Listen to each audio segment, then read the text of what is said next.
ഈ ഒരു സംഭവം കണ്ടോ, ഇതെനിക്ക് സ്പെഷ്യൽ ആയിട്ടുള്ള ഒരു ഐറ്റമാണ്. കാര്യം കാര്യം എന്താന്ന് വെച്ച് കഴിഞ്ഞാൽ ഇതിൻ്റെ റെസിപ്പി എനിക്ക് പറഞ്ഞു തന്നത് ആരാന്നറിയോ?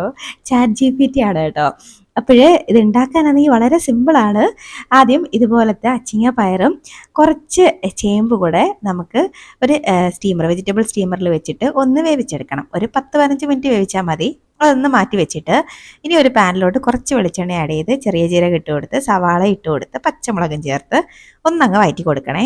ഇതുപോലെ ഒന്ന് വാടി വരുന്ന സമയത്ത് ഇതിലേക്ക് തക്കാളി ചേർത്ത് കൊടുക്കാം. ആ തക്കാളി ഒന്ന് വെന്ത് വരുന്ന ആ ഒരു സമയത്ത് ഒരു 1/4 ടീസ്പൂൺ മഞ്ഞൾപ്പൊടിയും ഒരു 1.5 ടീസ്പൂണോളം മുളക് പൊടിയും ചേർത്ത് കൊടുക്കണേ. ചേർത്തിട്ട് ഒന്നും കൂടെ മിക്സാക്കി പൊടികളുടെ പച്ചമണം മാറുമ്പോൾ ഒരല്പം വെള്ളം ചേർത്ത് കൊടുക്കാം, ഒന്ന് സോഫ്റ്റ് ആവാൻ വേണ്ടിയിട്ട്.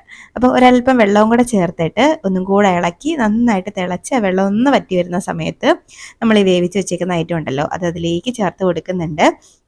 ചേർത്തിട്ട് ഒന്ന് മിക്സാക്കിയിട്ട് ആവശ്യത്തിനുള്ള ഉപ്പും കൂടെ അങ്ങോട്ട് ചേർത്ത് ഒന്നും കൂടെ മിക്സാക്കി കുറച്ച് കറിവേപ്പിലയും കൂടെ ചേർത്തിട്ട് ഒന്നും കൂടെ മിക്സാക്കി ഒന്ന് അടച്ച് വെക്കണം.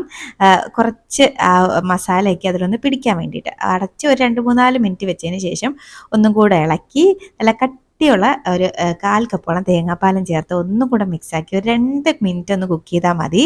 നല്ല അടിപൊളി ഒരു മെഴുക്കുവരട്ടിയാണ് കേട്ടോ. നല്ല ടേസ്റ്റാണ്. സത്യം പറയാം ചാറ്റ് ജി പി ടി എനിക്ക് ഭയങ്കര നന്ദി തോന്നി കേട്ടോ. ഭയങ്കര കടപ്പാട്. കാര്യം നല്ല അടിപൊളി റെസിപ്പി പറഞ്ഞു തന്നതിന്. അപ്പം എങ്ങനെയാ ട്രേക്കല്ലേ?